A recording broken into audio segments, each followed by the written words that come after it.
2022, a year that none of us will ever forget in pro wrestling, with all the excitement, returns, shocking moments, match of the year nominees, who was the best champion. We got it all in our traditional year-end awards to close out our live stream edition of the World Elite Podcast. Let's go. So what does it mean to be a raging Cajun? Southwest Louisiana, wreck your face, man. Still don't get it in, I'ma let you know. All you gotta do is come and join the show.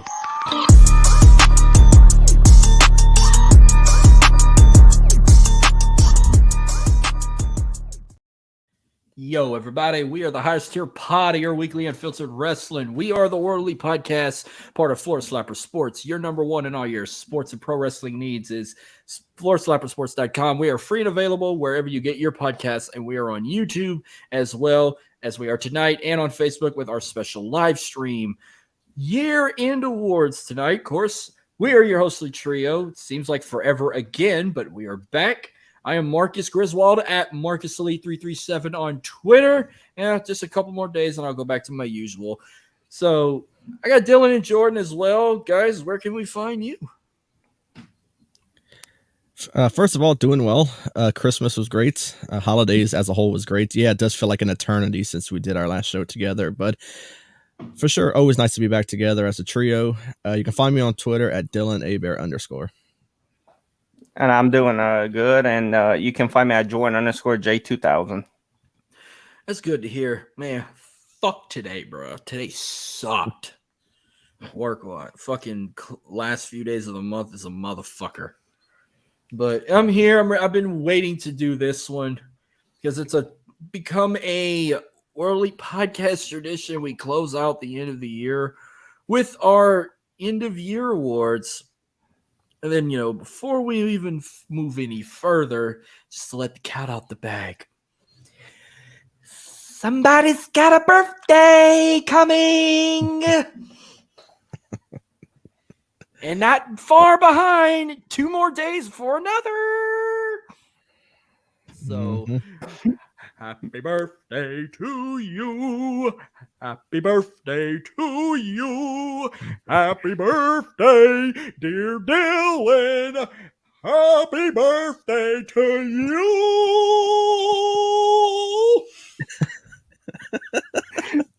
Ah, that was good. I should be in an orchestra. So I know when that time comes, it'll have to be in January. You two guys have topics to pick because that's what we do on this show. When it's your birthday, you get to pick a topic. So I'm waiting to see what y'all got wanting to do after the Charlie Crow interview we got coming in January, and the Raw is 30 special episodes. So y'all get y'all's brains ready and think of something so I can start writing and getting my shit prepared for what you two got coming up. Yeah.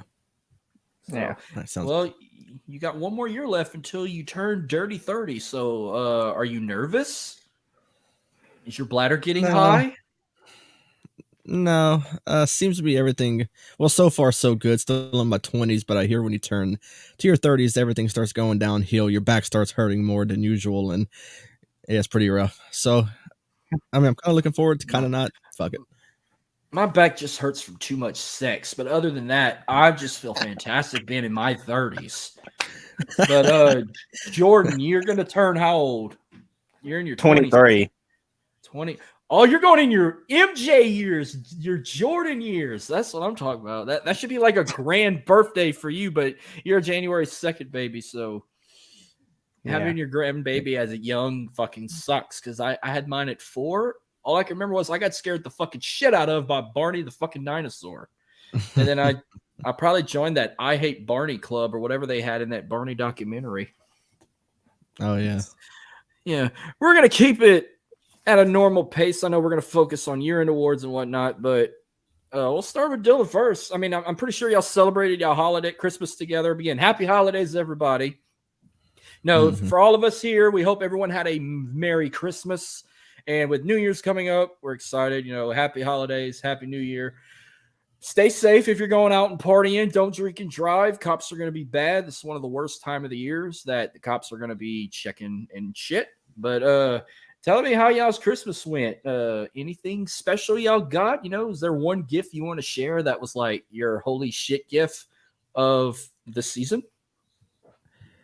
So for years, I've been bugging my wife to get me the some wireless headphones. I'm so tired of the wires, and they have these Beats by Dre that I've been looking at for the longest time, and they went on sale for Black Friday. And I kept telling my wife I was gonna buy it for myself, and she's like, "No," she said, "around Christmas, you're not buying nothing for yourself." She said, "Let me do it." So, so she shows me the few gift boxes that she got me, and nothing is shaped like the box for the Beats by Dre. And I'm like, yeah, so I told her, I said, you should have let me get it. I said they were on sale. So I'm actually like, no. She said, if I didn't get it, someone else is gonna get it. So whenever I opened up my last gift from her on Christmas Day, it was in a box with, I think, for a coffee maker, the same coffee maker my mother-in-law had gotten for Black Friday. So I opened up the coffee box, and well, for one, the coffee box was fucking duct tape like hell. So I finally got it open, and then there's like the foam that was around the coffee box. The foam was surrounding the fucking Walmart bag, and it was duct tape as well. I'm like, God damn, y'all on that fucking duct tape. So finally, I was able to pry it open, and then finally, the headphones were inside. The headphones I'm currently wearing right now, and they sound fantastic. So finally, 2 or 3 years in the making, I finally got them. But other than that, I got vinyl records. I'm a big collector of vinyl records and all that too. So safe to say, pretty successful Christmas. Hell yeah. Yeah, I got a new laptop to keep this show going. I got 2 games. I got a racing game, and I got the new NBA. Nice. And I got a Switch game from Dylan. And I got gift cards because I like to eat. Oh, yeah, gift cards like one of the best gifts you can get. I got all sorts of gift cards. Sure. This anything else y'all did this Christmas? I mean, I know Dylan has his Christmas Eve tradition, watching Christmas Vacation and everything. Anything else y'all have done? Nothing really. Just spent the day together as a family. We ate like hell, and we felt like shit afterwards. So, I did. We did our first Griswold Christmas on Friday. We always do Christmas with my parents on the 23rd. We did that with my parents, my nieces, nephews, godchilds, and my sisters and brothers and all of them. Christmas Eve didn't do shit. Christmas Day, usually that's when we have our big Griswold Christmas, but with me, my sister, my brother-in-law having to work Christmas Eve, my brother had to brother-in-law had to work a 24. He couldn't have Christmas with his family on Christmas Eve, so they did theirs Christmas Day, and we had to move ours to the 26th. And that's when we did our big one. I made my Grinch punch. I had a gallon of virgin, and a gallon of with alcohol with whipped cream vodka in it. Everybody drank the shit out of it. Didn't really play any drinking games this year because we did our Christmas on a Monday and we went to work on Tuesday. Might save that for New Year's, no telling. But shit, maybe the best gift I got this year. It's way the fuck back there. You can't see it, but I'd have to go get it to tell you. But it's my fucking stadium recliner I bring to my sister's basketball games when I'm not working concession. I finally got me one of them. I randomly got a blow dryer from my grandparents. nice. Haven't even used it yet. I got a shitload of gift cards. Like I got Chick-fil-A gift cards out the ass. I got a Taco Bell gift card in the truck. I had a Visa gift card I already blew. I usually blow the next day. My white elephant I got an amazing knit throw blanket. Freaking amazing. That was the best blanket to have with the weather we had over the weekend. Mm-hmm.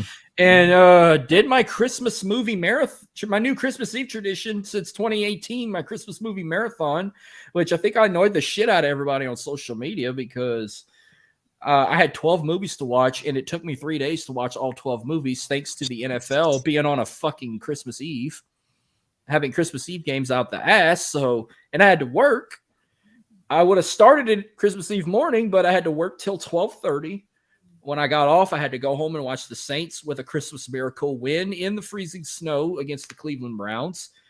and I wanted to watch the Cowboys and the Eagles. And I didn't get to start my marathon until after the Eagles-Cowboys game. So I was able to watch 5 movies on Christmas Eve. Office Christmas Party. You like that movie or no? Yeah. Yeah. Harold and Kumar Christmas. Yeah, that's pretty good. Batman Returns. Mm. And then 3 movies I have to watch every Christmas Eve. One I took from you. I didn't watch it in that order, but Christmas Vacation, Friday After Next, and Die Hard. Get out of here with that. Everything else I watched Christmas Day. A Christmas Carol, the one from the 80s. Mm-hmm. Jim Carrey's Grinch. I didn't watch Home Alone's 1 and 2 and Elf until the next day. And I watched something else. I can't fucking remember. Oh, Bad Santa. Oh yeah. I watched that Christmas Day also. In between while watching the NBA games. That's how my Christmas Day went. Drank my Grinch punch all weekend long with alcohol and ate. I have food stocked in my cabinet like it was hurricane season because I knew the stores were going to be closed. So I bought like a bunch of frozen pizzas and popcorn and Skittles and Twinkies and everything. And I was eating my ass out. Nice. That was kind of the funny stuff I was going to talk about. I was going to joke around and say, you just randomly text me during our Griswold Christmas and say, hey, I want to be a soccer fan. So I take it you enjoyed watching FIFA. So what got me into soccer was the World Cup and the final game, Argentina and France. That was a good fucking game. So I'm like, yeah, not every game is gonna be this interesting. Some games in 0-0, like the USA and what it was USA and who? England? That was 0-0. Yeah. So yeah, not every game's gonna be that exciting. So I wanted to get into it. So I'm like, so let me see what leagues I can get into. So they have the MLS, obviously, it's in the States, and the closest team to us is Houston. So we're gonna try to make a game next year. I'm already looking at tickets for it. And then you told me about the Premier League, so I landed on like I think 3 different teams at one time. So I finally settled on one. So give it time. I may change my teams before the next game happens. Well, if you're talking about MLS, they add teams every other month. Well, shout out Tim. Tim's watching our shit. What's up, Tim? Yeah, I got to represent you today because my Vegas clothes is dirty, and they lost in a shootout last night, so I'm wearing Preds today. So, yeah, bro, they get teams like every other year. Like, they got 3 teams in Texas. Houston, the Dynamo, who I've been following since 2005. Dallas got a team. Austin has a team. I think Nashville got a team. Like Atlanta's got a team. Like they got more teams in MLS than they do in the NFL. But like, yeah, that's the closest ones to us is the 3 in Texas, and then they got a team in Atlanta. I thought they had a team in Nashville, or they're supposed to be getting a team in Tennessee. No telling, but yeah, your only team in Houston, and I kind of find it funny. I'm like, oh, he's going to support a Houston team, and tickets are so cheap to get. I was looking at going to the Seattle game. Seattle's a good team, but I'm glad you picked Real Salt Lake because that's one of the worst soccer clubs I know they have. And that's a guaranteed win for the Dynamo. Looking forward to that. But yeah, FIFA World Cup, I watch the finals every year, no matter who plays, and it's always fun to watch. And I wish we could be like Argentina and just party in the freaking streets like they do. But that'll never happen because we have the shittiest men's soccer team I've ever seen. Our men's soccer team is dog shit. But I always love watching them every FIFA, every CONCACAF, and every time they have the Olympics. I watch the USA soccer teams, men and women, even the women's team. But the Premier League, that's the best shit to watch. That European league, like me and my brother, me and my brother are like you and Ryan with the Yankees and the Red Sox. I like Manchester United. He likes Liverpool. And we always bullshit with each other every time they play. So I don't know what day it is. I know in January I get to fuck with your ass because you decided to pick Arsenal, and Arsenal is the number 1 team in the league right now. And I was like, look at That's this something I didn't shit know. right here. He picked the number. I thought it was Liverpool. Liverpool was like back-to-back champs and shit. No, they're like number 4 right now. No, number 1 is Arsenal. We got to play the Wolves Saturday. Manchester United got to play the Wolves this weekend. That's gonna be a fucking game. If I manage to get up at 6:30 in the morning and watch it. That's the only bad part about watching the Premier League is you got to get up like at 5 a.m., 6 a.m. to watch them. Yeah. But yeah, I'm looking forward to it. I mean, we did some good shit. Like we went to 2 LSU games together so far. We went to an AEW show together actually this year, and we're going to this is going to be my first MLA. I've never been to a soccer game, any soccer game in my life. So this is going to be a different experience. So I'm gonna have to get some gear soon. But I'm looking forward to watching them hopefully win. And because I've always wanted to go in PNC Park, but I never did. I've just always parked by it when I go to Astro games. It's the only stadium in Texas. Houston I ain't been in yet is that one. I've been in all the other ones. So we are about 17 minutes in. Let's go ahead. I will hand it off to Dylan. We're going to get started with the year-end awards. But real quick before we do that, any quick thing you want to say about this year, wrestling-wise? Like, did you think it was a very good year? Was it a shitty year? Was it an average year? I mean, it was a good year. I mean, it was one of the better years for wrestling, I gotta say. For one, to return of fans, I think that kind of boosted my rating right there was the fans coming back. You know, I was tired of Thunderdome. I was tired of seeing the mask. I was just done with it. So finally fans are back, and I think that really boosted what this year was all about. It was an interesting year around the time of All Out. I know a lot of stuff happened backstage, but no, this was a fantastic year for wrestling, and I think it just makes the outlook for 2023 even better than what this year was all about. It's the first... I think it was I'm sorry, Jordan. Go ahead. Go ahead. Yeah, I think it was a great year for wrestling, and I think it's gonna be better in 2023. Yeah, this was their first full year back with fans. You know, 2021, it was only the second half of the year they got the full capacity back and got to travel outside of Orlando and everything, and they did that this whole year. I was shocked they didn't even go back to Orlando for a pay-per-view. They actually stayed out of Florida, and there were rumors they were going to do it again in 2022. I heard a rumor they were going to ban doing pay-per-views in the state of Florida till at least 2024 because of them damn near holding every one from 2020 and half of 2021 because of the pandemic. They would only go for Raw and SmackDown. Like they're going to be in Tampa tomorrow night for SmackDown that I'm going to definitely watch because Cena's coming back to wrestle one night to team up with KO against Roman Reigns and Sami Zayn. So I'm looking forward to that while I'm watching the Orange Bowl. Ring of Honor sort of came back to life. Give me your honest opinion about Ring of Honor. I mean, I've already said this on a previous show. I forgot where I said this at. But until Ring of Honor gets a TV deal, which hopefully is soon, it's hard to take it seriously. Like the championships, they feature it on AEW, but you don't see it really getting defended. Before Athena won the title from Mercedes Martinez, where the hell was Mercedes even at? And then Impact, I think. Samoa Joe is the TNT champion now. But when was the last time he defended the television title? Last night. Oh, he defended the TNT title last night. He didn't defend the television title. Oh, yeah. Oh, Final Battle. But exactly, Final Battle is where they defended all the titles at. So until they get some sort of TV deal and actually get like an exclusive ROH roster and not feature them on AEW, it's so hard to take it serious right now. I think Tony Khan is way in over his head to purchase ROH. He should have stayed focused on AEW and left it at that. There was no reason to do this with Ring of Honor. Yeah, it's nice to see it back. I was hating to see it go under the way it did after that Final Battle that we talked to like Shane Taylor and them about. You know, it was their last one before they went under. So yeah, it was nice to see it come back. But I mean, the treatment that it's got so far, it's been just horrible.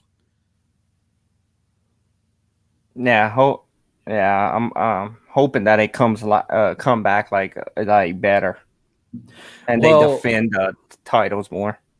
well, they're not getting a TV deal, but they're getting another type of deal. They are getting the return of is it the Honor Club, where Hmm. it's like the WWE Network. You pay like $10 a month, and they're going to do their weekly tapings of Ring of Honor on the Honor Club.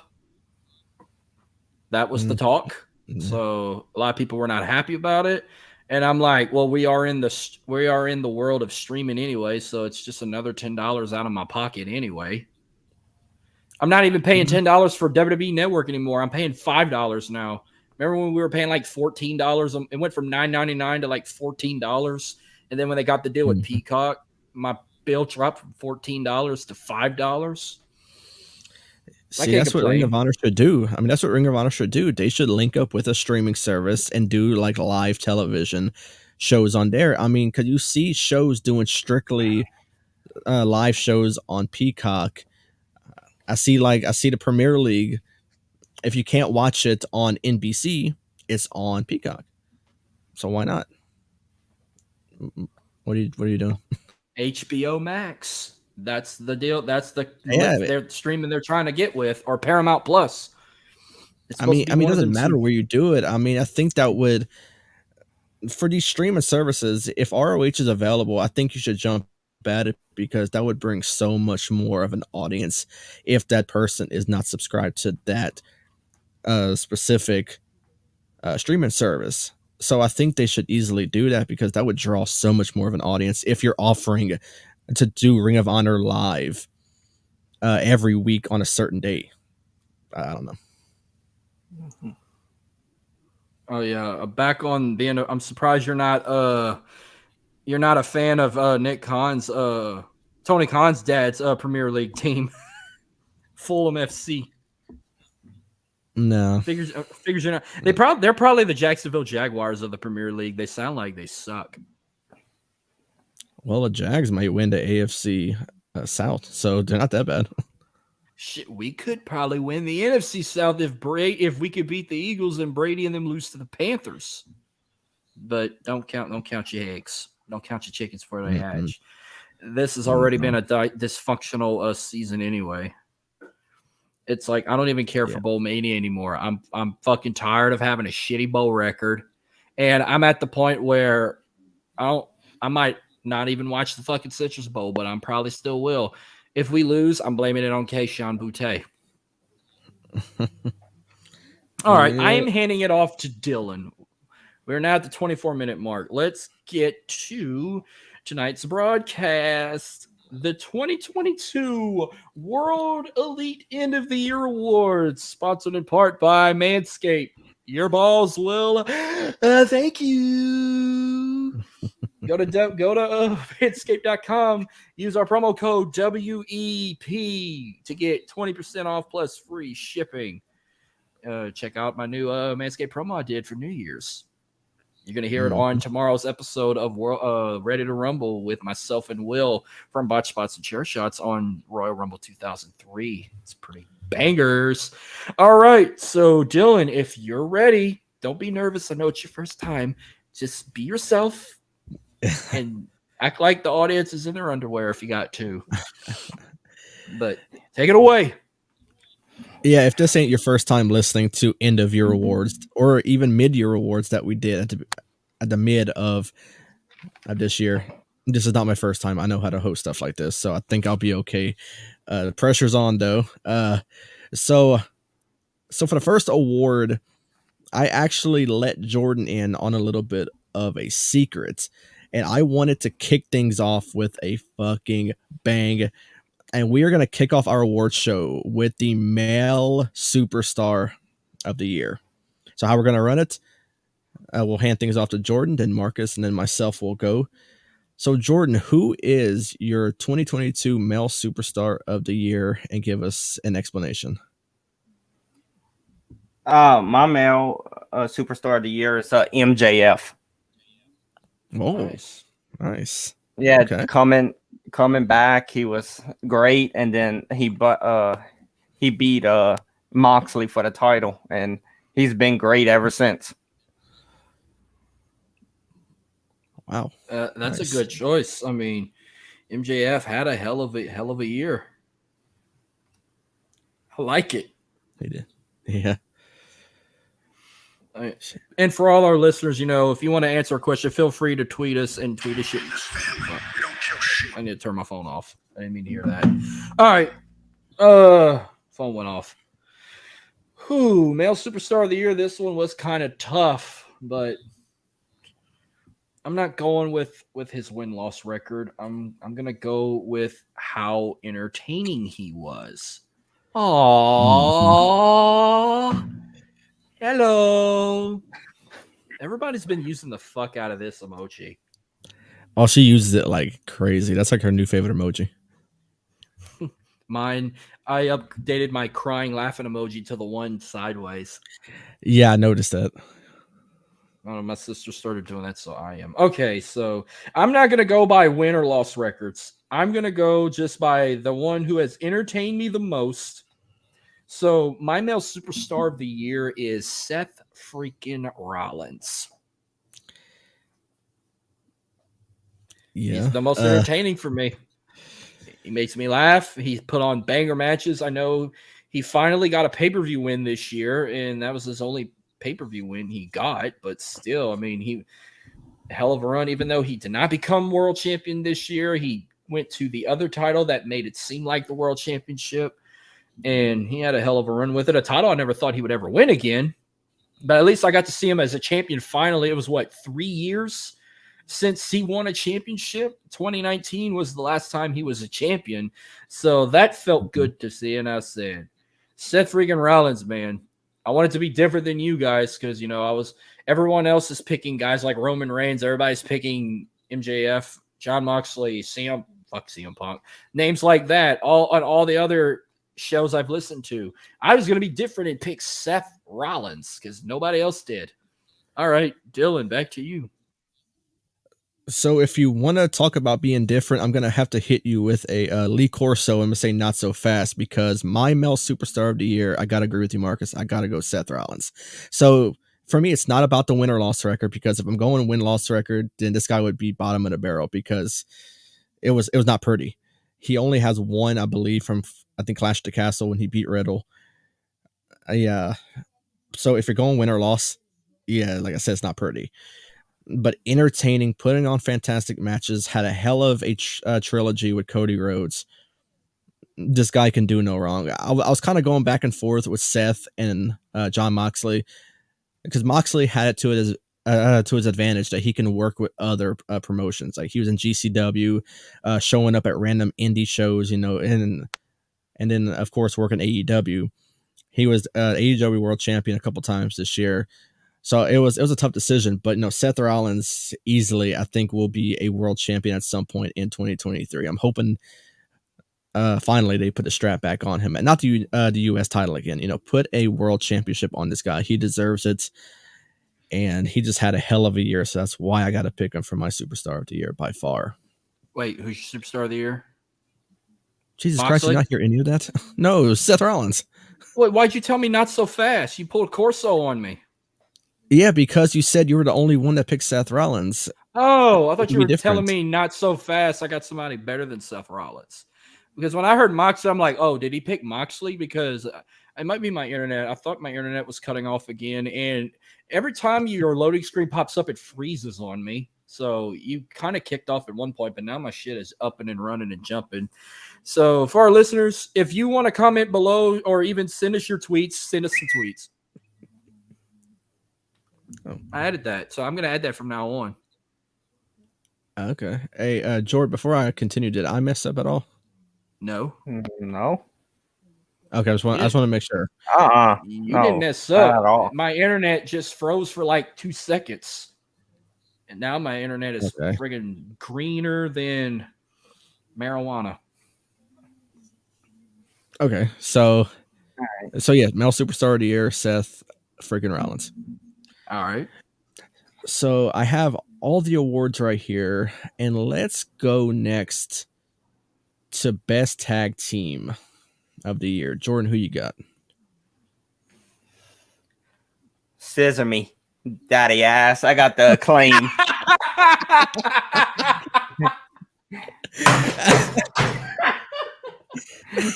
Come on. Made me spill my That drink, was so, Jordan. That was so Come on. good. Hold on.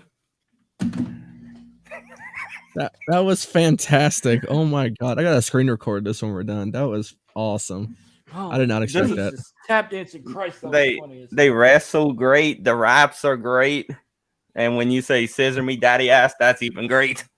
I loved his rap they did last night yeah. on New Year's Smash. That was when he said, "You're the worst Jeffrey since Dahmer."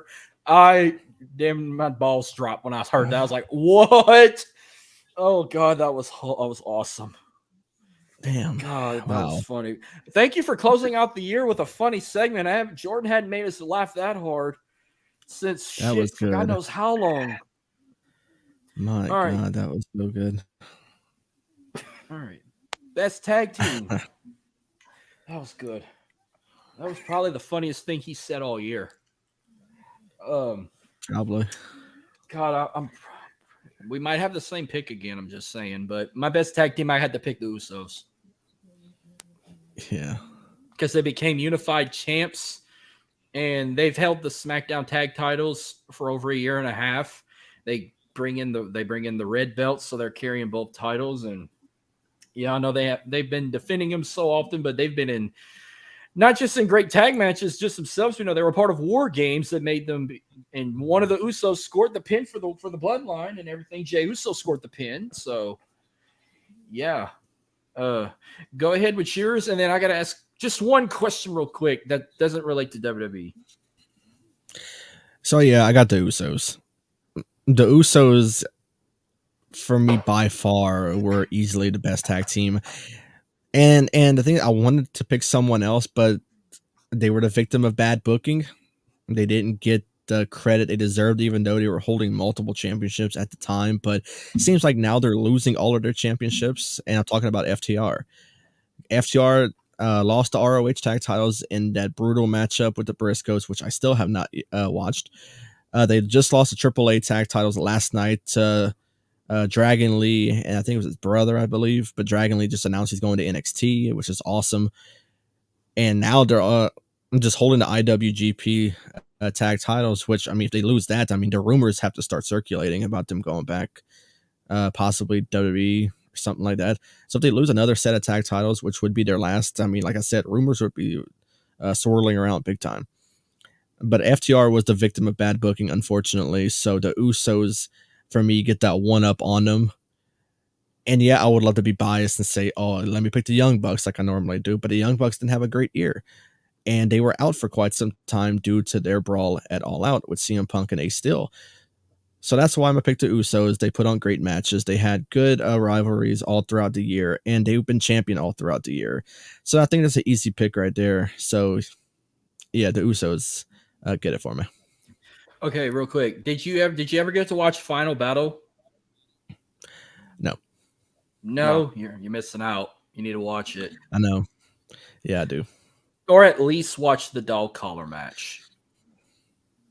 Yeah, I mean, I kind of feel like you're, for me, I kind of feel like this is the second time you weren't listening to me because I said I still have yet to watch the dog collar match. Well, I figured, maybe you watched it during the holidays or something, like you got time. No, I didn't get a chance to yet. The holidays have been so hectic for me, so. If you can only watch one match, just watch that one match. I mean, the show was mid. So I'm going to say the show was mid when they planned at the last minute, and then they did it so early because they didn't want to compete with Deadline, which I thought Deadline was better than Final Battle, shockingly. But all right, I'm ready to move on. My hand still hurts. All right, so I'm going to jump next to an award that I just added, I believe, yesterday. So it's it's one of our newest awards. We have, I think, upwards to 3 or 4 new awards this year. Okay. So I added this award yesterday. Marcus, you've seen it. Jordan, I just told you about it, I think, today. So we're going to go to the best heel turn. Who you got, Jordan? I got Dominic turning on Ray. That was mine too, and I despise them. It was just about time. I was stuck with that or Judgment Day turning on Edge, even though they were already heels. because Yeah. I didn't want to put like Regal because that was just a cup of coffee turning heel, and there was really nothing more big heel turn in AEW wise. So I stuck with WWE, and I thought maybe the perfect one was Dominic turning on Edge and Ray at Clash of the Castle to join Yeah, Judgment Day. I went with Judgment Day turning on Edge, and I believe it was a heel turn for Finn Balor. And More it was for nice to Finn. see a heel turn out of Finn Balor. Yeah, it was nice. I didn't expect it.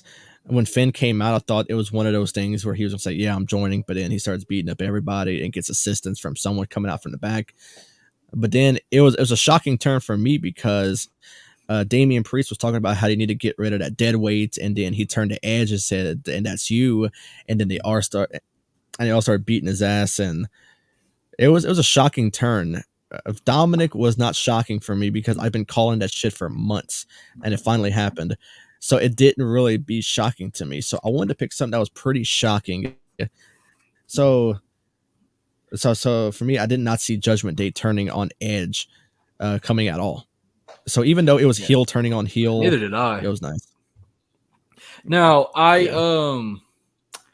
there was another one I saw. Oh, I don't think Sami Zayn turning heel and joining the Bloodline was a heel turn. That was just a blessing in disguise. Yeah, It's because he something was we already heel wanted. before he joined the Bloodline. Yeah. Yeah, but yeah. All right, so let's see. We already knocked out Male Superstar, Tag Team, and heel turn. So let's jump. Fuck it. Let's jump to the best pay per view this year. So many to pick out of. So I mean, we may have some. Yeah. I mean, we have. I mean, the same one. We may not. So Jordan, what you got? I got a Clash at the Castle.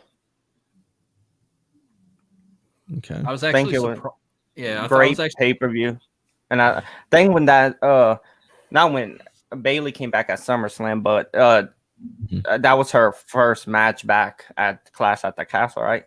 Mm-hmm. It was. Yeah. Mm-hmm. I was actually impressed with how good that show was, but I don't know if it what was better, that or All Out. Probably that. Yeah, probably Clash of the Castle. Yeah. That will All Out was better than Worlds Collide. I'll say that, but no, I'm gonna Mhm. say WrestleMania because I was over there. Okay. Yeah, I also chose Clash of the Castle, and it was so cool seeing them go overseas, and the crowd was just fantastic. I mean, they were at 100 the entire show. Because you see shows like WrestleMania, yeah, it's extremely long, so long that you had to make it in 2 days. But like, after a certain amount of hours, you start seeing the crowd get exhausted or there all day. But Clash of the Castle, no, they were just at 100 the entire start to finish. The crowd was fantastic. Yeah, I wasn't a fan of the finish with Roman going over Drew. I thought Drew winning over there would have been the best option. But it was a cool way to debut Solo Sikoa, who is now in the Bloodline. So while it wasn't my favorite finish, I thought it could have gone worse. But I think the only bad part of the show was the ending with Tyson Fury singing. I think that could have been something they could have kept off camera and maybe been released as one of those exclusive like post show segments or whatever on YouTube or something like that. It should have ended with Roman standing tall with Solo Sikoa for the end. It shouldn't have ended the way it did. Drew lost, and then he's singing with Tyson Fury. Yeah, singing American No. Pie. Yeah. But Yeah. it was hard to pick a runner up. I would have had either Clash at the Castle or even Crown Jewel as a runner up. Yeah, that was pretty good. The drones had me for an awesome show. The drones in the sky in Saudi, that was some WrestleMania vibe shit right there. But if you had to say non WWE, what you gonna say? Forbidden Door as the best pay per view that was not WWE related. Yeah, I'd probably say Forbidden Door. The All Out would be a close second. Yeah. Jordan, I'll say All Out. I'm gonna say a promotion we don't really talk about and don't watch, but I would love to try and start watching again. I'm gonna say Slammiversary. Oh yeah. That was definitely the Yeah. pay-per-view of the summer, but it was a fucking tight race with Clash at the Castle and SummerSlam. But Mhm. okay, let's move on. So now we're gonna go to the best. Let's see, best debut. And I did explain it to y'all how one award is different from the other. For debut, it's like someone either going from one promotion to another, and in return, which we'll talk about in a few minutes, is like someone who's either out with injury or they were at a promotion, they left, went somewhere else, and then they came back. And also, debut can even factor in NXT to the main roster as well. So it kind of gives you something to work with. So Jordan, who you got? For my best debut, I got a Saraya. Reading my mind. That's what you had too? Yeah, Saraya. Yeah, it was cool to see her come Yeah. back. You know, she kind of defied the odds. Wow. How like Edge did when he came back at the Rumble, and even her first match back, it was a little rusty. But I mean, what do you expect from someone who's been out for that long? So her coming back into AEW was awesome. So I can't wait to see more action out of her. Well, mine's 100% different. But see, for months, I had this as my best debut, but then it changed. For months, I said Pat McAfee's debut at WrestleMania was the best. But another promotion changed that when I saw this, and I'm probably be the only person in the entire wrestling world that will say this. The best debut, in my opinion, was Action Andretti against Chris Jericho. Wow. That was a fucking amazing. And he beat Jericho. And Tony Khan gave him a contract. He's got to be from Dallas. They were on fire. I didn't think he was going to win. I was glad he gave him a good performance. I'm thinking, oh, Jericho's going to win at the last second. No, he won. And now they kept they've been showing him a little bit often, but maybe he might get involved when I can't wait till see Jericho and Ricky Starks next week in Seattle. Yeah. Then they're supposed to get a new intro video and a new theme, so I'm dying to see what that looks like. Yeah. So yeah, I got Action Andretti. Sorry, Pat McAfee. We miss you. Come back. College football's about to end. So now, of course, since I already mentioned it, then I'll just get to it now. We got best return. Who you got, Jordan? For my best return, I put Bray Wyatt. See, I was gonna put him because the pop he got was phenomenal, you know, but seems like, and for me being a Bray Wyatt guy, you know, I love Bray. We did a whole live stream when he got released. I talked all good things about him. You know, I don't want to be that guy because of how big I am on Bray, but his return has been very underwhelming so far. I feel like they're not doing anything with it. Yeah, that's the thing. I'm gonna give it time because when they did this whole thing with the Fiend, it took a couple months. So I'm gonna give it time. But I feel like they're inserting him into too many things right now. And this whole feud with LA Knight, which I think is awesome. But then they're somehow factoring in Uncle Howdy. First Uncle Howdy was working against Bray, and now it seems like he's working with Bray. And now the whole thing with Alexa Bliss, every time the screen glitches and it shows Bray's logo, she turned into a whole nother person. Is she linking back up with Bray at some point? She even it seemed like she was going to do the Sister Abigail to Bianca Belair on Raw a couple of weeks ago. There's so many questions right now with the whole Bray thing. But right now, it does seem underwhelming, but I think it's all going to pay off in the end. So I'm not fully out of it for Bray. But yeah, his return was phenomenal.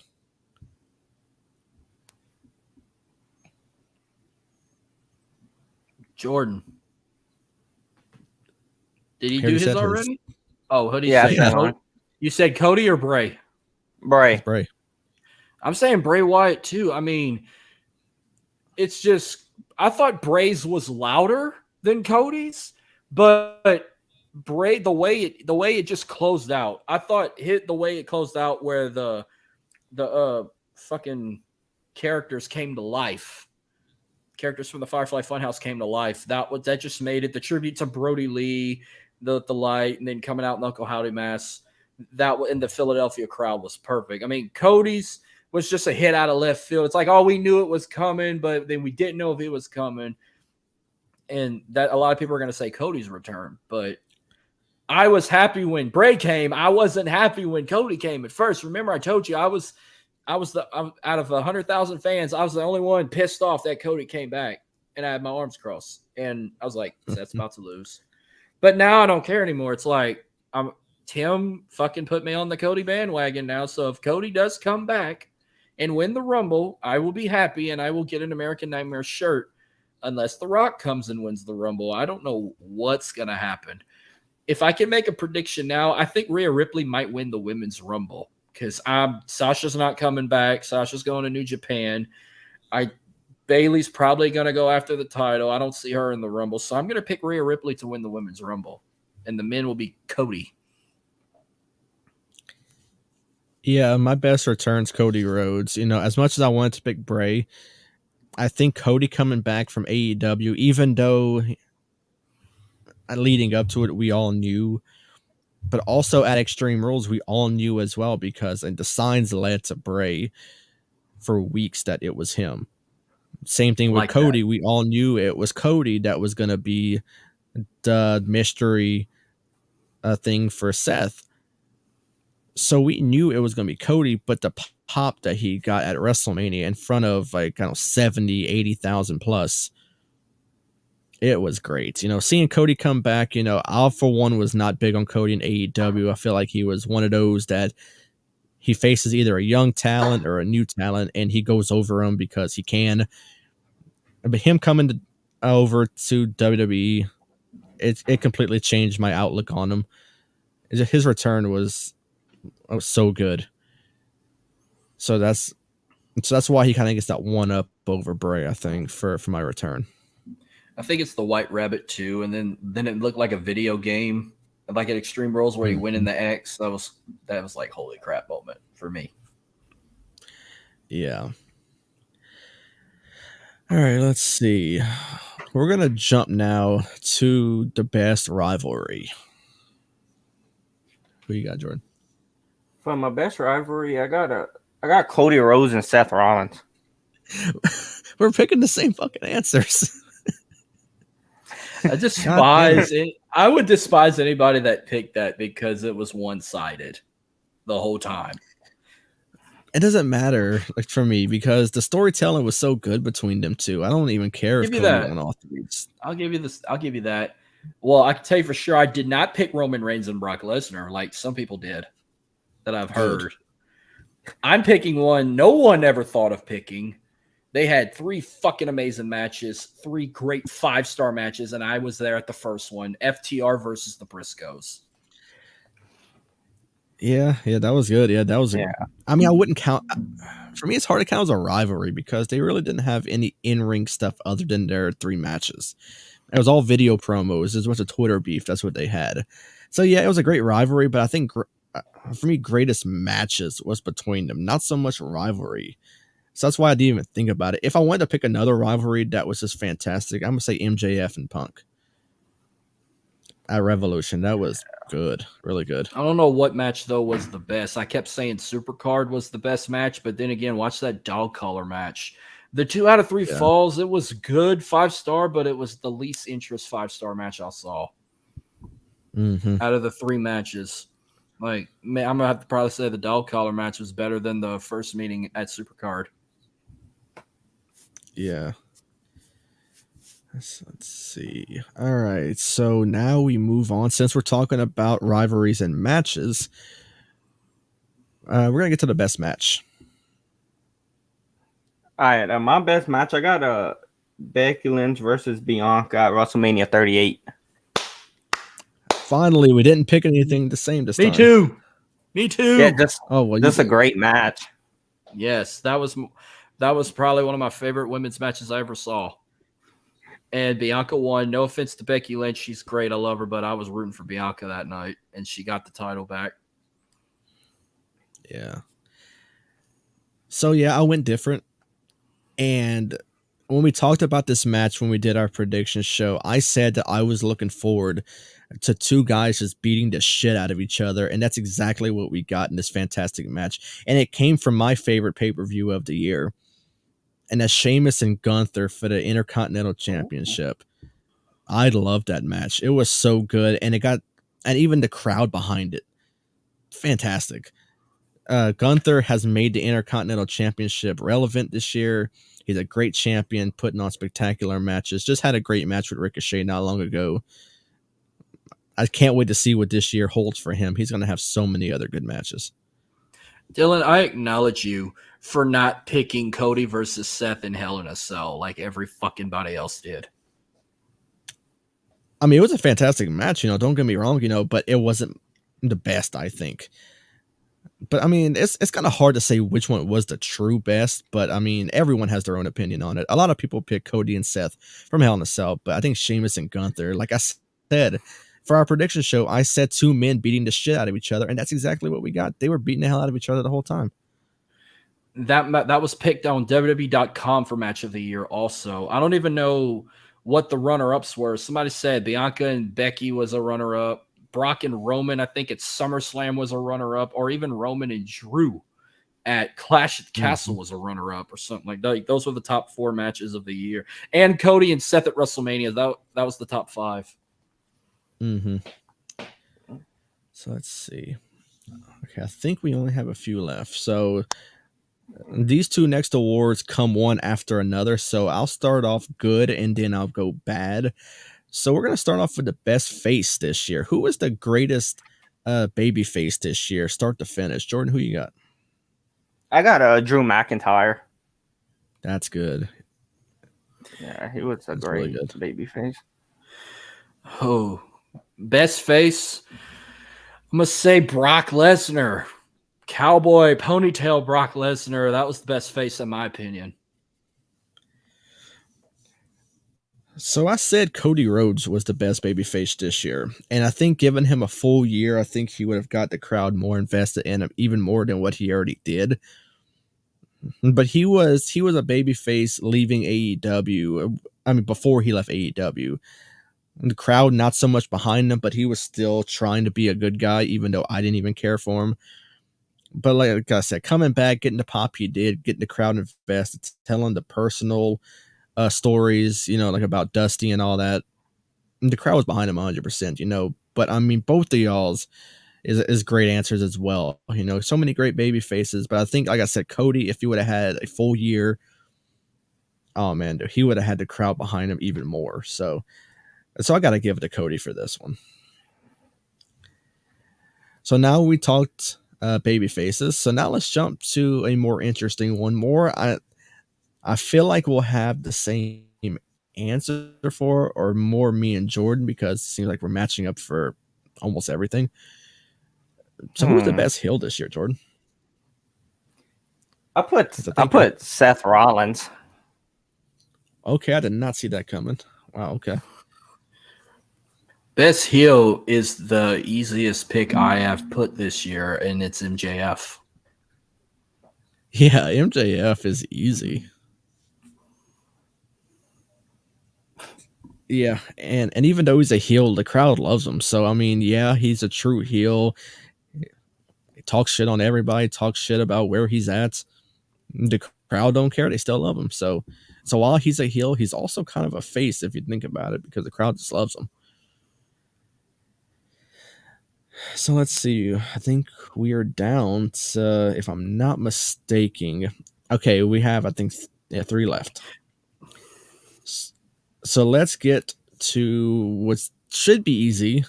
Best faction. Who you got? The Bloodline. The Bloodline. The Bloodline. Yeah. Yeah, I think that's our first clean sweep of the night. Maybe our only clean sweep, but yeah, it's easy. The Bloodline, that's an easy choice for me. So let's see. We are down to our last 2. So before we get to our final award of the night, we're going to give an outlook on 2023. So who is your superstar that's most likely to break out in 2023? I'm very interested in this one. Montez Ford. Wow. That's a good one. Nice. Damn, I feel That's bad for the great. one I picked because Who you picked? he's already a star in one brand, but when he goes up, he'll be a bigger star. I said Carmelo Hayes when he goes That's to the also a main good answer. roster. Yeah. So I kind of feel like this guy has broken out somewhat, but I feel like he hasn't been able to fully go because a faction is holding him back. Soon enough, that faction will turn on him and he will be free to do whatever the hell he wants. So for me, I put Sami Zayn. Sami Zayn's going to have a hell of a 2023. He already had a great this year. I'm just thinking about next year when the bloodline finally crosses him and he gets that chance to be on his own, to be a single star. Yeah, he was a single star even at Mania last year when he lost to Johnny Knoxville in that bullshit match with the Jackass guys.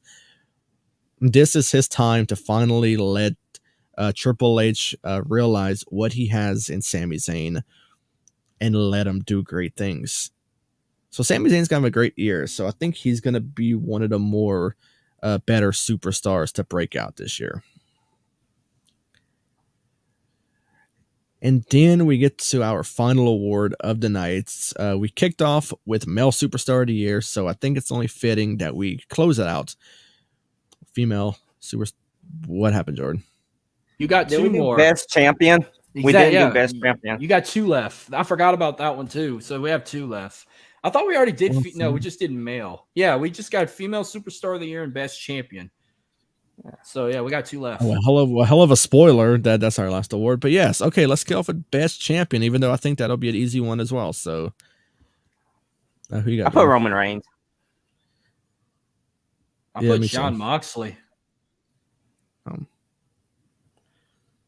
Yeah. I mean, I could have been a douchebag and put Austin Theory, but I put Jon Moxley because he was interim and carried it, and when he got the real title, he was a fighting champion. Roman is just showing off with it. I haven't seen Roman defend that title, I think, since Clash at the Castle. Yeah, true. Yeah. I'm calling it now. He'll probably defend it at the Rumble against KO. Probably so. Not John Cena. All right, so before my embarrassing moment of the night, let's get to the actual award now, and that's Female Superstar of the Year, unless I missed another award. Jordan, correct me if I'm wrong. You good. You got it. No, we good. All right, hallelujah. All right, Female Superstar of the Year. A lot of good ones out there, but there can only be one. Jordan, who you got? I got the EST of WWE. I got Bianca. Oh, boy. I don't have a ponytail, but I'm picking Bianca too.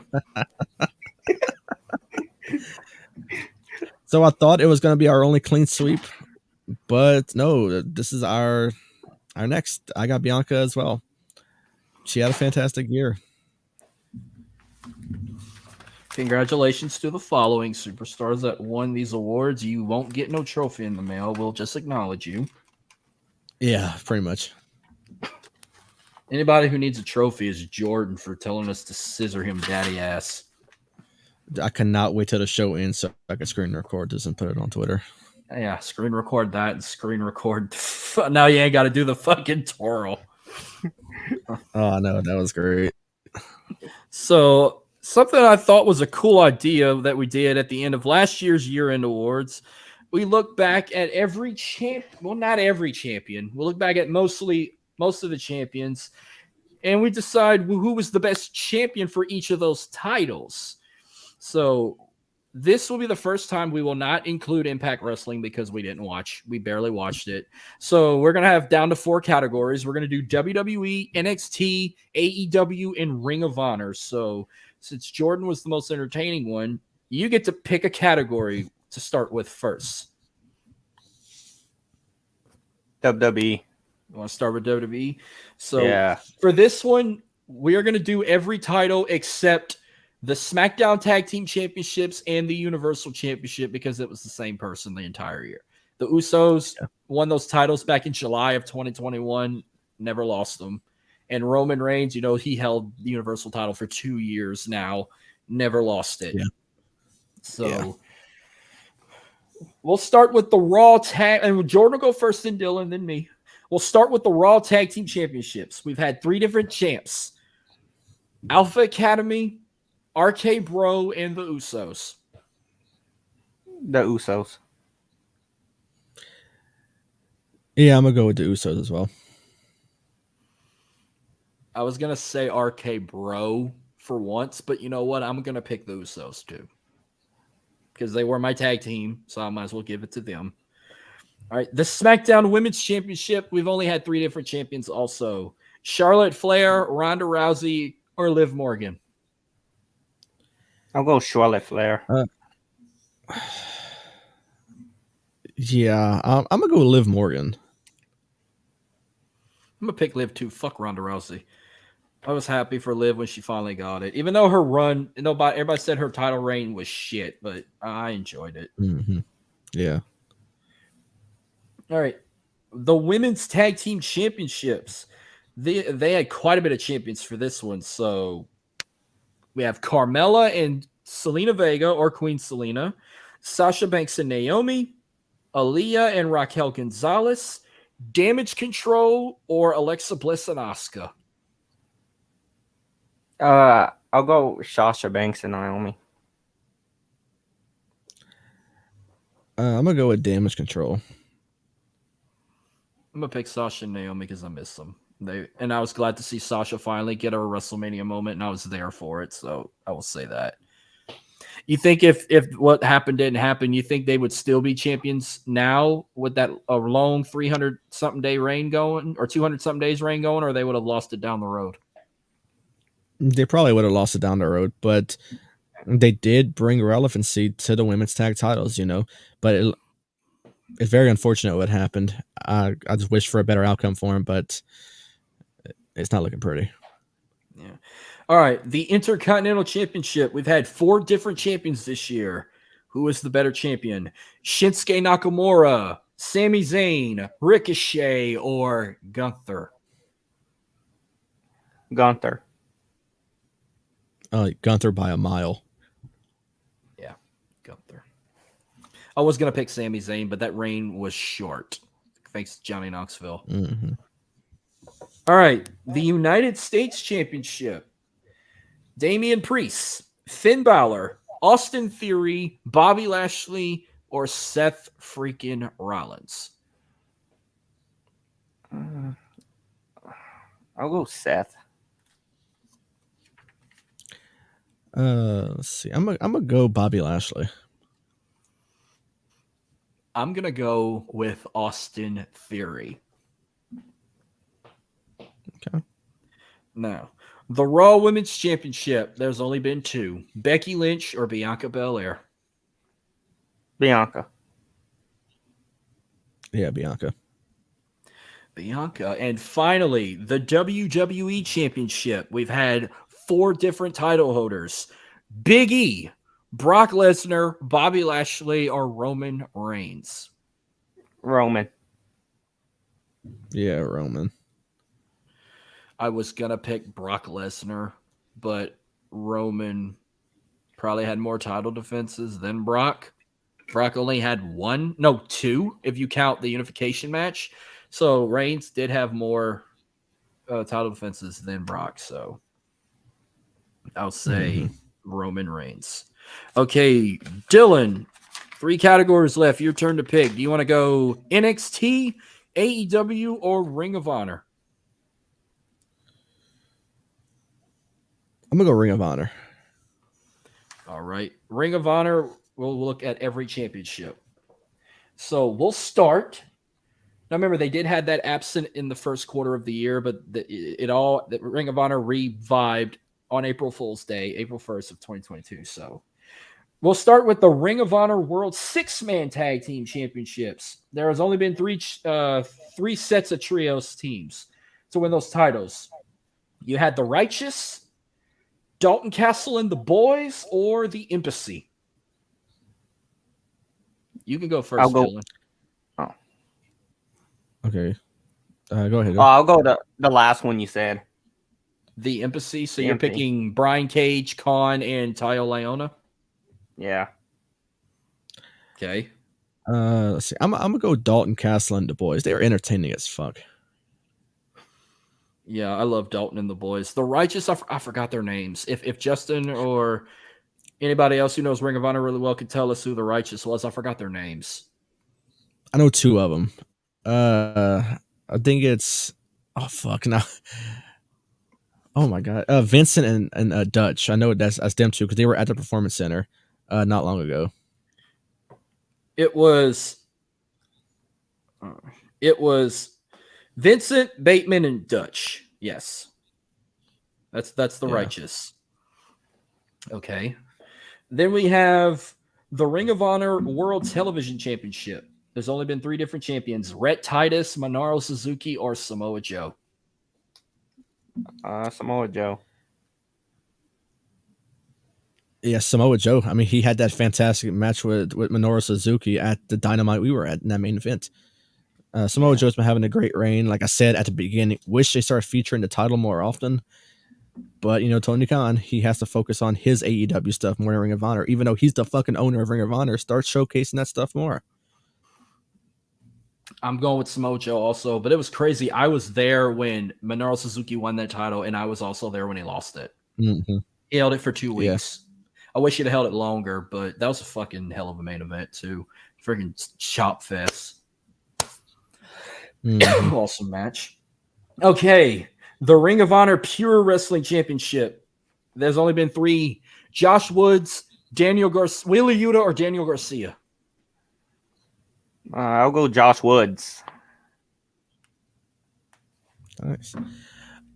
I'm gonna go with Wheeler Yuta. That's my pick, too. I was so happy to see him win the title against Josh Woods. That was an awesome match, but I thought his match with Daniel Garcia was 10 times better. Both their matches at the Dynamite in Buffalo and Final Battle was a good match, too. All right. Yeah.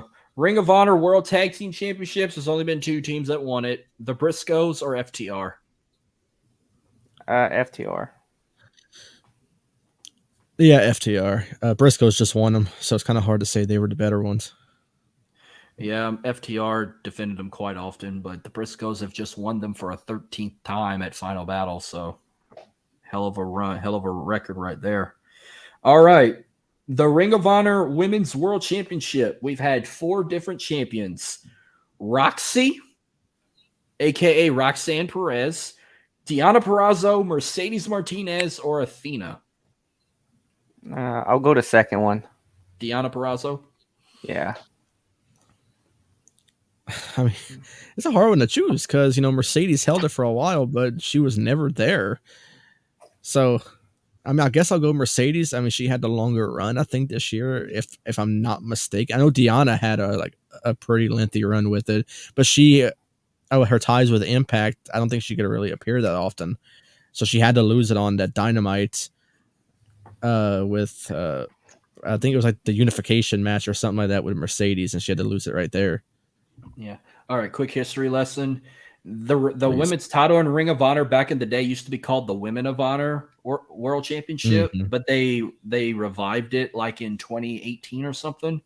And then they debuted the Ring of Honor Women's World Championship in late 2021, early 2022. So these 4 women are the only women to ever hold it. Roxanne Perez was the first to win it before she went to WWE NXT. But I would have picked Deonna Purrazzo, but the only reason I'm not picking her because I'm still upset the fact that she chose to go wrestle at Impact's little version of Forbidden Door or whatever it was called down in downtown Dallas. She was supposed to fight Mercedes Martinez at Supercard of Honor. That's when the interim shit started, and she got replaced with Willow Nightingale, which I love Willow. That was a good match. I was hoping she would have won it, but I knew Mercedes was going to beat her, and I'm just going to pick Mercedes Martinez. If Deonna would have showed up, I'd have picked her. I wanted, and I didn't get to see Deonna Purrazzo wrestle that night, and I was so upset.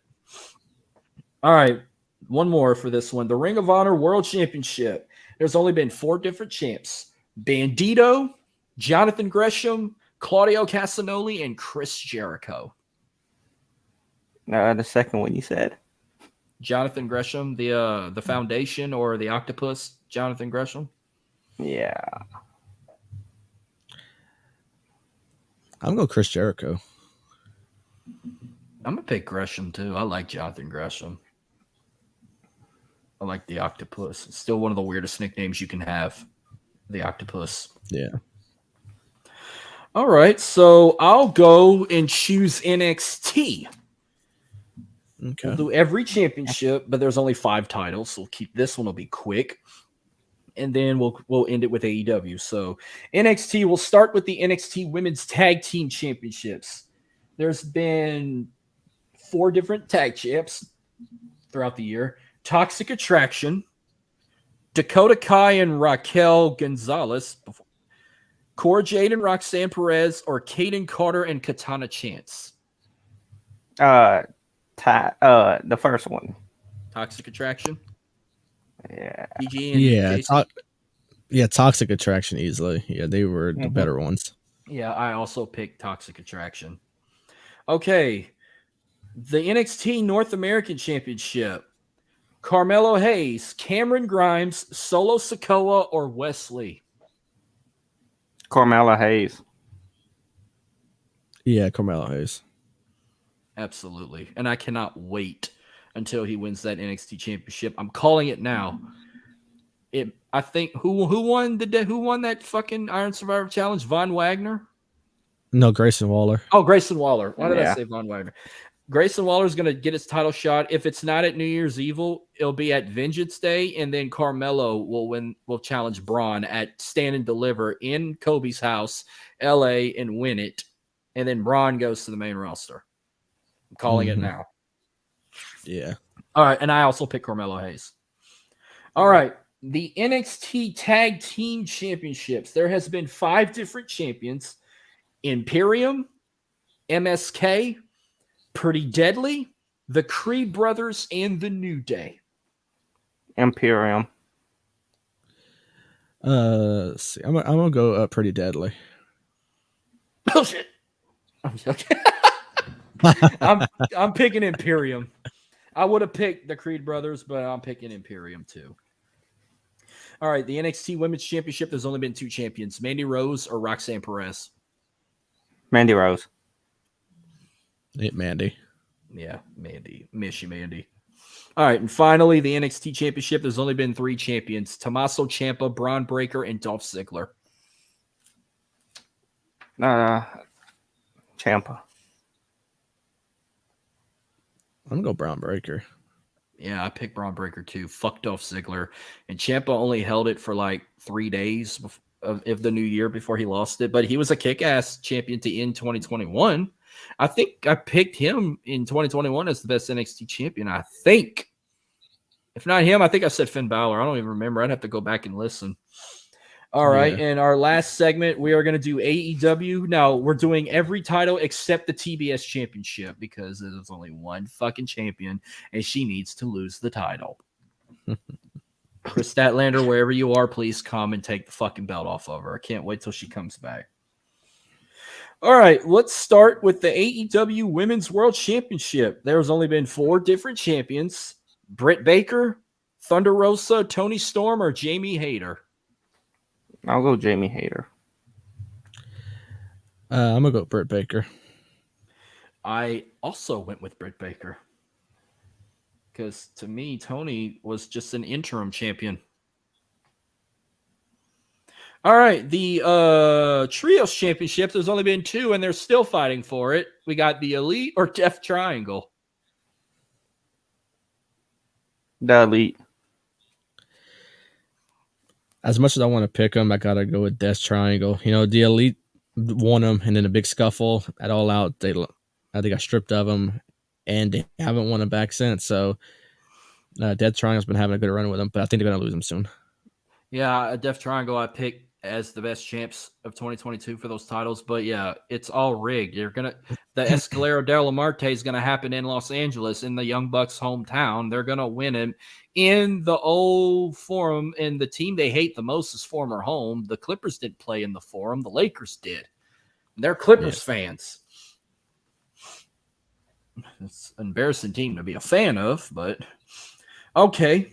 The TNT Championship. We've had 5 different champions: Cody Rhodes, Sammy Guevara, Scorpio Sky, Wardlow, and Samoa Joe. I'll go Samoa Joe. I'm going Scorpio Sky. I'm going to pick Sammy Guevara. What the fuck?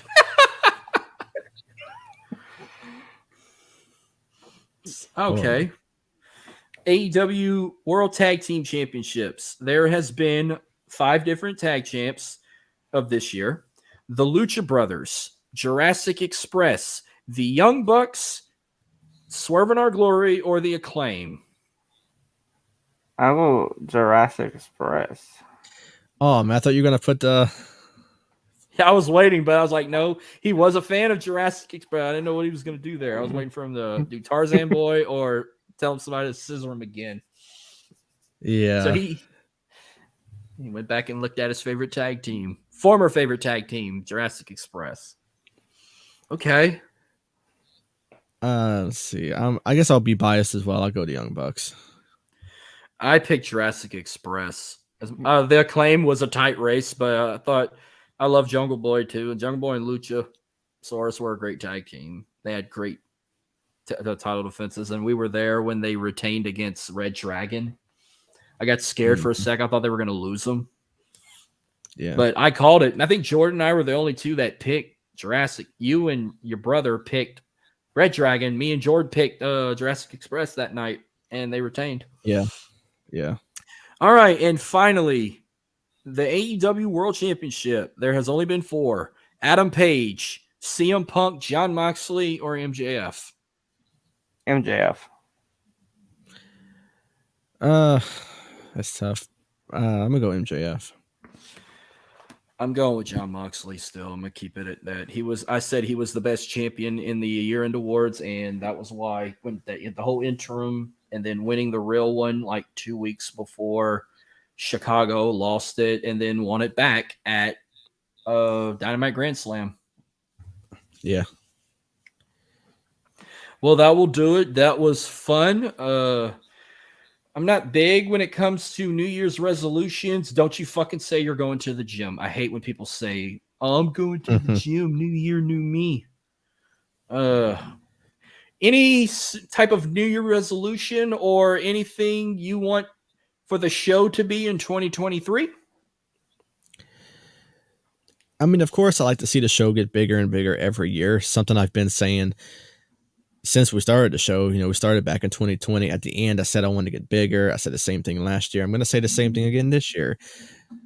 Because any chance we have for this show to get bigger and better and more recognition, then I always jump at it. I even told y'all the other day I want to start doing more interviews. We did quite a few interviews back in 2021. And we were killing it. I mean, we were getting our name out there. We kind of took that time off of this year.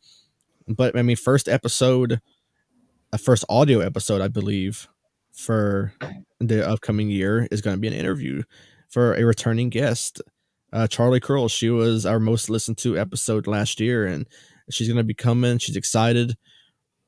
It's going to be. She's been advertising interview. It.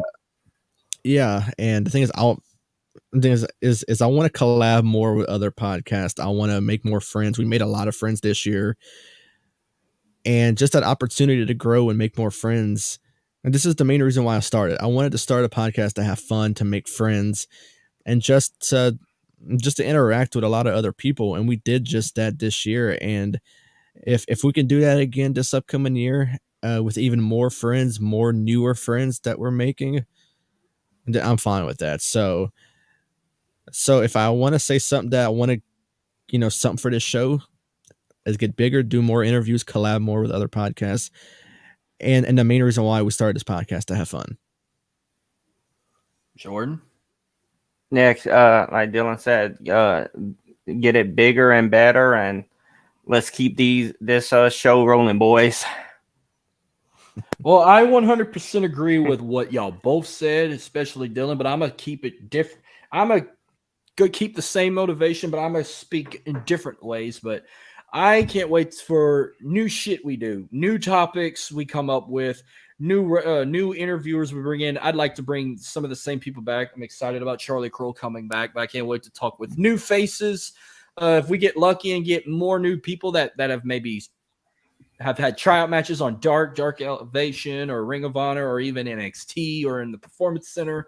Anybody that's one step closer to that, or even about to go to GCW or something, MLW, any other than type of promotions. I'm looking forward to that. I'm looking forward to going to the entertainment side. We're going to start doing more movie reviews, start doing more TV series reviews. I'm also looking forward to that.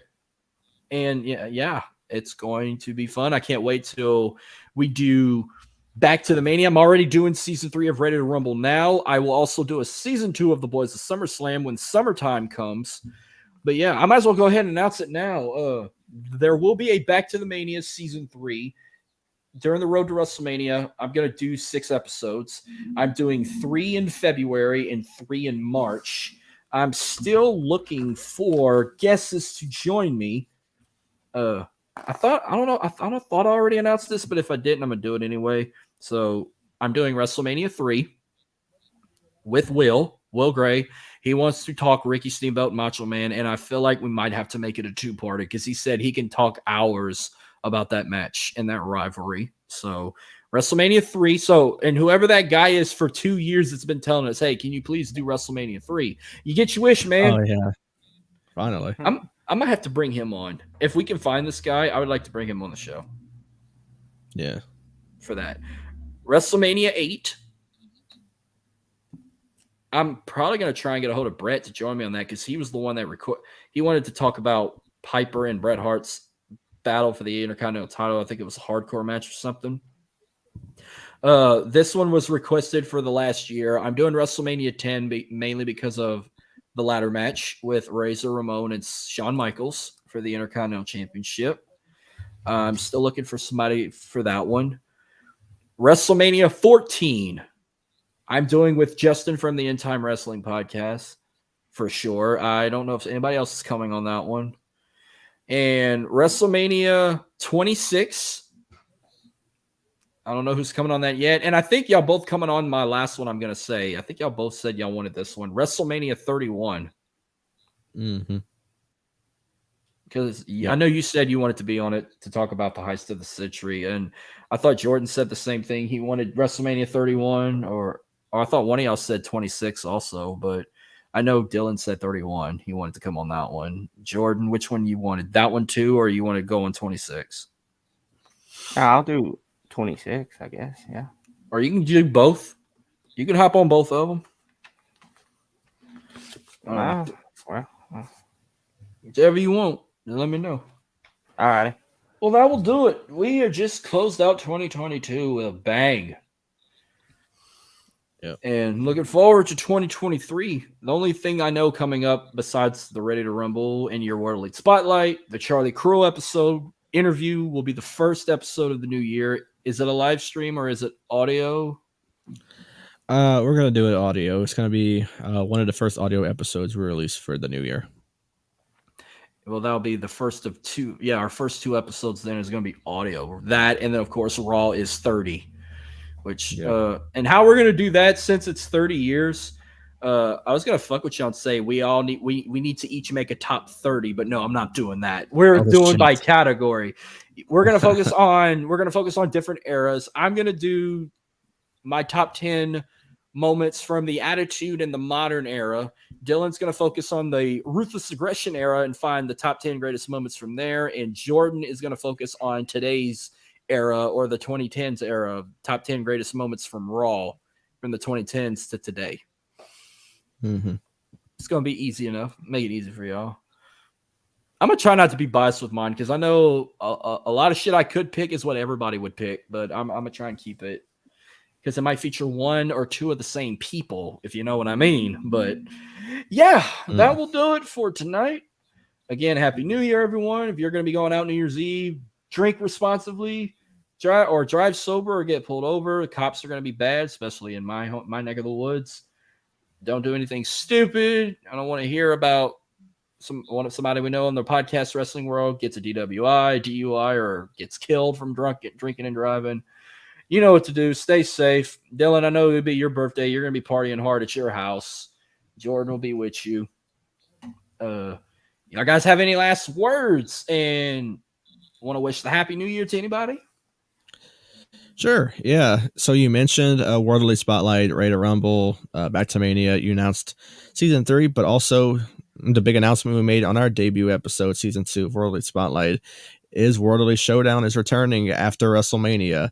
Once WrestleMania is over, we are taking a much needed week off from the show with prediction shows, World Elite Spotlight ending, Back to Mania ending. It's going to be exhausting. So we're taking a 1 week off. When we return, Jordan and I will be bringing back World Elite Showdown. We're going to have a fantastic season, talking some great matches, and I just can't wait for it. But yeah, I want to wish a Happy New Year to everyone. I know we're a few days removed from the New Year, but to add on what Marcus was saying, just everyone be safe. I know that the New Year is a time to have fun, to ring in the New Year with the ones you love, but also, people do drink, they do have fun as well. So be safe. Don't get on the road if you're drunk, and just be safe out there. Don't be an idiot.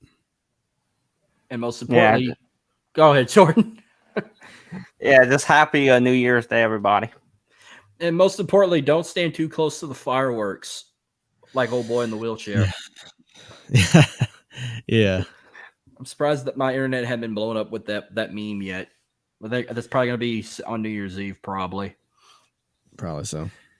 Yeah. So that was another announcement we were going to announce. Yeah, after WrestleMania, we're taking a week break, the entire show, to catch up, and we're going to do, since WrestleMania is on the other side of the country away from us, we're going to have 2 separate fallouts immediately following both shows. We'll have a night 1 fallout immediately after the show goes off the air. Either Dylan can host one, I'll host the other, and then there'll be a night 2 fallout after night 2. So whichever one you host, I'll host the other on my channel. Keep it separate. But again, thank you guys for joining. You know where to find us. Find us on Twitter at World Elite Pod. We're also on Facebook, Instagram, and YouTube. Be sure to subscribe to us. Give us a 5-star rating and a 5-star review. Thank you to our proud sponsors, Manscaped, and of course, 80s Tees. You know what to do there. This is the World Elite Podcast, presented by Floor Slapper Sports. We will see you guys in 2023. Thank you. Happy New Year and good night.